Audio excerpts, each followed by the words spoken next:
everyone, I'm Tina, and welcome to my Genshin channel. I'm finally back to making a lore video because, yes, with the new Sumeru event, lore is so back. This goes without saying, but obviously, I will have spoilers for it, so just in case you aren't done with the story, be aware. With that out of the way, let's jump right into it since there are so many things we need to discuss. The headliner will of course be the main quote of the event: how many moons are there in the sky? But I have to slightly disappoint you because we don't really get an answer for that. I will still have my own theories of course, so don't worry. But not get ahead of ourselves, let's start at the very beginning. The story revolves around Layla and Jer falling into a mysterious quicksand that takes them to a secret domain. They have seen weird visions there and a voice repeating the same line. For Layla, it was how many moons are there in the sky, which I will talk about later.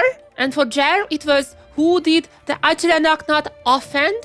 This is pretty interesting since I don't feel like they would just randomly choose the sentence, and actually the Acheranaknat does have some connection to King Deshret. Its archive description says, legend has it that the candied Acheranaknat served as the first appetizer at the nightly banquets held by the Lord of the Blazing Sun, which was King Deshret. Throughout the story we find out that these words were said by the Ibis King Thoth in a cat's form. Eventually he shrugs it off as both were spur-of-the-moment decisions, so no need to dwell on the meaning too much. He, which of course is already suspicious for multiple reasons. He said this apparently simpler information was to help the poor victims who got in contact with King Deshret's human brain power measuring gadget. We've seen in Layla's case that she saw all kinds of attacks after touching the device, such as something like power dwells in a pure heart in truth under Sobek's protection, Sobek being the Crocodile King, or Cosmos Eros Pleroma, meaning something like order or world, love, fullness. But not sure if these have any lore relevance, since these all appear word by word in Sumerian enemies. For example, Cosmos Eros Pleroma was also seen on the algorithm of semi-Intracian matrix of Oversteel network, but there were other gods mentioned too besides Sobek, like Herisaf, the God King, or even Apep. And once again, these are not that strange because Apep was also on the Dendro Spirit Serpent. As the knowledge starts to get more and more overwhelming, we've also seen two different map layouts, the middle level of Mausoleum of King Deshret and the entrance for Kemenu Temple. All of this so far felt actually kinda just random, things we've seen already. But I wanna emphasize something when we go deeper into the cave. The word Eros was getting highlighted. As said just a moment ago, Eros means love, and it's not the first time we see it in Sumeru. However, the way that was the only word highlighted was really strange to me. Might be in connection with Thoth's questions, or maybe something else, but this is a thing we should definitely keep an eye on as we move forward with the story. And now that I mentioned the three questions, Thoth said to be free from Aru, he has to seek answers for three questions. What causes our rise and fall? What obliterates love and hate?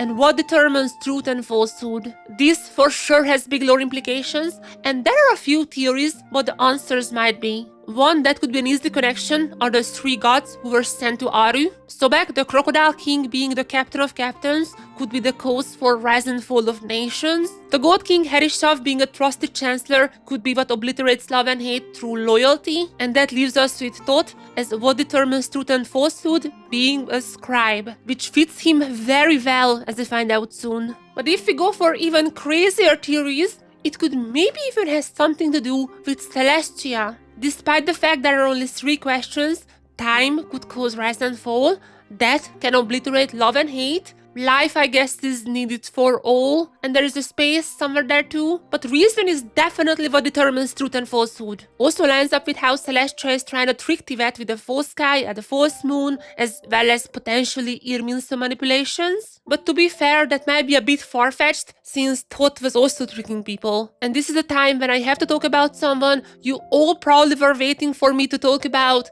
Zandik. We finally got a Zandik name drop, and in case this was not obvious for you, Zandik is Dottore. This has been hinted at for quite a long time now, with Zandik's notes scattered around Sumeru painting a picture akin to Dottore, and when trying to give Wanderer the name Zandik, his response is this supposed to be your attempt at a joke? The same way how he responds to other Harbinger names? During this event, first we find a few notes written by him from the time he was discovering the domain himself. He expresses his distaste with the academia, how they don't focus enough on the desert and its ancient technology, which we know he was having a great interest in. And he also talks about how he feels like the Akasha is a shackle that is an obstacle to the unknown. This theme goes on for the next pages too, with him being cold, even when his senior get injured, and how he refuses Thoth's gift, as he thinks the Ibis King is a liar, not measuring the cost of the gift. With finally his last words on this note being, "Do not trust the Ibis King." And while this coming from Dottore is not much in itself, the distrust in Thoth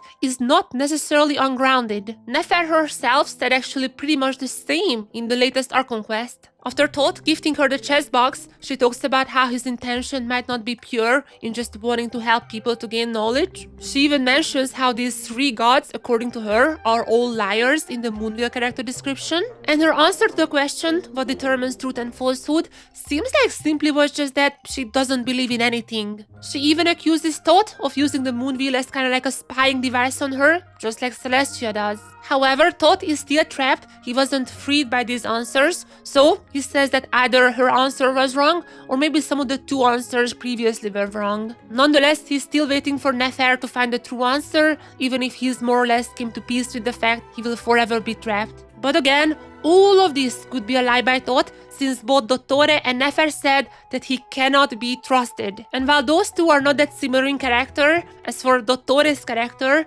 if you really needed the final confirmation that he is indeed Zandik, we have finally seen him, the young Dottore, before he got expelled and before he created his segments. But Dottore's story is far from over, it's only the beginning, so this is the time when I'm gonna talk about the headliner, the big question, how many moons are there in the sky? To Layla, it was obvious, just only 1, and to us, we know that obviously 3, but what if we are all wrong? Actually, we kinda know that we are wrong, since besides the 3 moons of Tibet, we also know that there is a false moon on the false sky. And finally, time for some theory, something I really wanna talk about. You know how this version is called the Song of the Valkyrie Moon? And if you watched my previous videos, you also already etched into your brain how the version names so far since 5.8 are following the sonata form. So far we got prelude or introduction in other languages, segue or exposition in other languages, and just dispatch was reprised or recapitulation in other languages. We kinda skipped over development, but these names so far followed the sonata form, a musical structure. If the next patch is called Coda or Goda, that would put an end to the sonata, and so far we still actually have no idea what is the Valkyrie Moon. We are in the song of it, but as I said in so many of my previous videos, the name Valkyrie Moon has only appeared once in the game before, that being the blessing of the Valkyrie Moon, with its weird item description, saying that this was the first ever new moon in Tibet, the first one you've seen here. I had multiple theories about what exactly it could be, and how it could relate to Paimon, her being very similar to the Primogem gifting goddess. But even if the Valkyrie Moon is just the name of the false moon on the sky, I feel like if the next patch is the final chapter of the sonata form naming system called Coda, we should be getting some direct confirmation about what exactly is the Valkyrie Moon. And this is how Dottore comes to the picture, with his goal always being to create a new god. He was in the Not Cry teaser, he has some big project there. We know he will soon appear from the end of the Luna 2 Archon quest, where Arlecchino and Sandrone share that he suddenly disappeared from the base and likely planning something big. And now his name Zandik is absolutely without a doubt confirmed.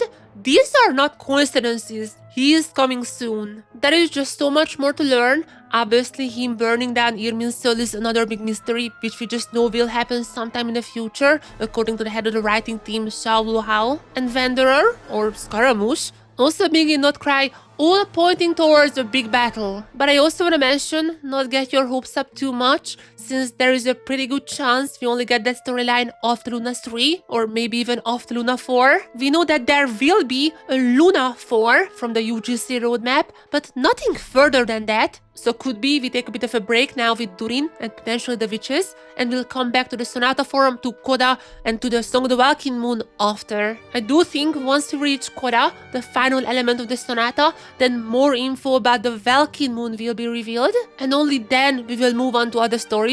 Could be with Dottore, could be Celestia, the Shades, there is gonna be a lot to discuss in the future. But first, we will need to discuss the next patch's title, which we will know next Wednesday, since that's when we get the special program announcement. And shortly after on Friday, we will get the special program itself. As per usual, I will be streaming the special program and will make a ton of videos, so get ready for that. Alongside all of that, I mentioned in my stream, I will have a new weekly series called Astra Monday, where I will showcase the best Chinese UGC maps of the previous week, so I hope you're excited for that too. But you already know it. If you enjoyed this video, make sure to give it a like, and if you want to see more content like this, then make sure to subscribe. I will see you on my channel, and see you on the next one.